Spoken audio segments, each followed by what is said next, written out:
The movie begins with a woman, Allison, narrating her life story. She says she has always been the type of person that says yes to people's requests, no matter how inconveniencing it is for her. She says her husband, Carlos, was exactly like that when they just met, and they had to stop saying yes to every request when they started having children, in order to protect them from harm. One morning, Allison calls someone to sign up her youngest daughter, Ellie, for the Girl Scouts. Her older daughter, Katie, asks for permission to go to an upcoming concert. Allison tells Katie she can only go if it's with a parent. Katie disagrees and asks Carlos to back her up. Carlos chooses Allison's side instead. Katie's brother, Nando, tries to show them his waffle volcano, but his trick doesn't work. Allison reminds Carlos about their night meeting with some teachers. Nando uses another catalyst for his volcano and it erupts on Allison. Carlos drives Ellie to school and they listen to some music. Allison takes Katie and Nando. Katie calls her friend, Layla, and tells her that she won't be able to attend the concert. Allison explains to Katie that it isn't safe for her to go alone at her age. Katie asks when she can start attending concerts alone. Allison jokes that Katie would always need to attend concerts with her. Carlos goes to the office and starts controlling his workers. Allison goes for a job interview, but it doesn't work out. That night, Katie and Nando's teachers show Allison and Carlos a poem and a video clip, calling Allison a dictator. After the meeting, Allison feels bad and blames Carlos for being too lenient with the kids, and making her look bad to them. Carlos explains that the reason he does that because he's a very strict person at work, and he doesn't want to bring that character to the house. The school counselor, Mr. Deacon, who has been listening to their conversation, suggests that they organize a day called a Yes Day where their kids get to do what they want. He says they would need to set some ground rules to prevent their kids from causing any major damage. Carlos likes the idea, but Allison doesn't agree. At home, they discuss it with their kids.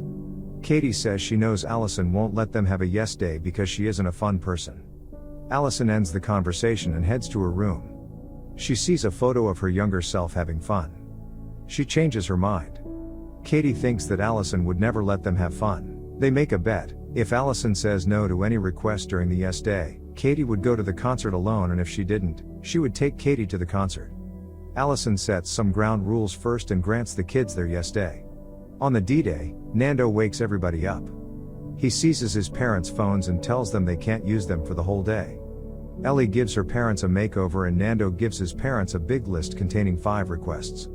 He tells them the last one is going to be the main event. The first is that they go to a restaurant and order a Gut Buster, which is a gigantic ice cream sundae that costs $40 but is free if they can finish it in less than 30 minutes.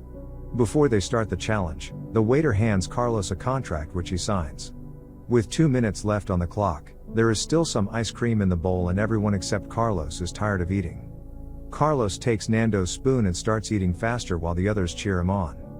Carlos finishes the bowl with a few seconds to spare. He starts feeling nauseous. The waiter tells him part of the contract states that vomiting disqualifies his win. The rest of the family encourage Carlos to keep the food down, but he can't. He runs to the bathroom immediately. Someone comes out from the bathroom and informs the waiter that Carlos didn't vomit but pooped it out. Everyone starts rejoicing. Next, they drive to a car wash to get the car cleaned. Carlos and Allison think it's an easy challenge until Ellie asks them to open all the windows. Allison doesn't like it and Katie dares her to say no and lose the bet. Allison winds down all the car windows. They get soaked with water, and soap, and dried. After that, Nando gives everyone colored tracksuits and joggers. Carlos drives them to a field where they play a capture the flag game with other children. Nando tells them the goal of the game, which is for each team to eliminate the others with water balloons and capture their flags. Allison is on Team Blue, Carlos is on Team Red, Katie's on Team Green, and Ellie and Nando are on Team Orange. Katie leads Team Green against Team Red, while Nando leads Team Orange against Team Blue. Katie eliminates Team Red, and Allison eliminates Team Orange and Team Green and captures all their flags.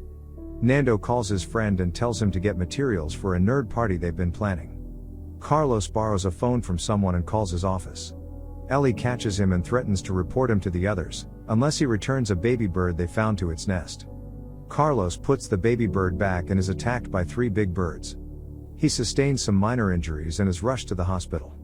After receiving treatment, he tells Allison that he wants out of Yes Day and to get back to work. Allison says she respects his decision but he'll have to tell the kids himself. The kids show Allison their next request, which is to visit a golf course, but she suggests an amusement park and the kids are excited. Carlos changes his mind and goes with the plan. An emergency nurse drops them off at the park in her ambulance. After riding several carousels, Allison and Katie get talking. Allison tells Katie they need to do some more family bonding, because she'd soon be fully mature and move out. Katie goes to get some cotton candy for them and leaves her phone behind. Allison sees a text from Katie's friend, Layla, saying she's hooked them up with some guys for the concert. Allison tells Katie she's canceling the bet and she won't go to that concert alone. Katie says she's no longer interested in Yes Day. Allison grounds her. Katie tells Allison that she no longer needs her. Katie tells her siblings that the Yes Day was a scam pulled off by their parents, but they don't believe her. Allison tells Carlos she feels bad for looking at Katie's phone, and she was only trying to look out for her. Carlos tries to console her. Allison spots a toy gorilla at a carnival and vows to win it for Katie as an apology. She competes with another lady who also wants the gorilla in a game of banana toss. She beats the lady, but the lady doesn't accept and fights with her for the gorilla. Carlos tries to separate them but gets caught up in the violence. The police show up and arrest the three of them. An officer keeps the kids company at the station. Carlos apologizes to Allison for not supporting her parental decisions and promises to make up for it. Katie and her siblings trick the officer to believe that their grandparents are outside to pick them up. He lets them go. They meet Layla and her cousin, Julie. Katie is surprised to meet a nerd party at their house, and Nando tells her he organized it. Katie is afraid of leaving them and going for the concert, but they assure her they'll be fine. Nando promises to text her if anything goes wrong. Carlos and Allison are released and the gorilla is given to Allison. They are surprised to find out the kids are gone. They call Nando, but he doesn't pick up. They go through the list and find out the main event is the nerd party. They split up. Allison chooses to go to the concert to look for Katie, while Carlos chooses to go to the house and shut down the nerd party. Nando asks his friend to set the materials for a foam explosion while he gets the kids to the backyard. Katie and her friends arrive at the concert and meet people dressed as animals. At Nando's party, things start to get out of control and some household items get broken. Allison and an officer arrive at the concert and look for Katie. Meanwhile, Layla tells Katie to join her and some guys in a tent. Katie doesn't feel right about it, so she turns Layla down. Layla leaves her and Katie navigates the concert alone. Allison comes up with an idea to find Katie. She plans to climb the stage and force Katie to come out. Ellie accidentally drops the catalyst into Nando's chemicals and a huge foam clouds the room. The foam spreads to other parts of the house and the other kids play in it. Katie tries to text Nando, but her phone dies. Allison and the officer find their way to the backstage. Her, who's supposed to headline the concert, has a hole on her shirt and she needs someone to sew it up. Allison volunteers, saying she has a sewing kit with her. After sewing her shirt, she asks her to let her climb the stage and call Katie. Carlos arrives at the house and finds it in a mess. He stops the music and yells at the children to clean everywhere. Katie asks around for a charger and someone throws her phone, which makes her sad. Allison enters the stage. She says she's looking for someone but doesn't want to embarrass her by calling her name. She says the person should come out if she can hear her voice. Allison grabs a guitar and starts singing. Katie is crying when she hears her mother's voice. She calls out to her and Allison comes down from the stage to meet her. The crowd starts cheering for them. Katie apologizes in tears to her mom. Allison accepts her apology and admits it's hard for her watching Katie grow up. Her starts performing and asks Katie and Allison to join her on the stage. The three of them sing on the stage. Nando tells Carlos that he didn't know he could yell at kids. Carlos explains that being strict is necessary sometimes. They hug and Carlos grounds Nando. Katie and Allison get home and Katie scolds Nando for letting the party go wrong. Carlos scolds Katie for leaving her siblings alone. Katie apologizes. Carlos tells Allison that being strict doesn't feel bad after all. Allison says she's looking forward to the next Yes Day.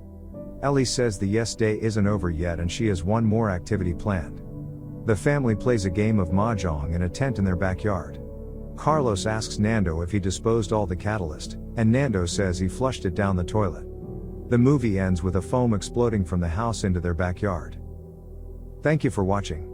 Make sure to subscribe and turn on notifications to watch more videos like this.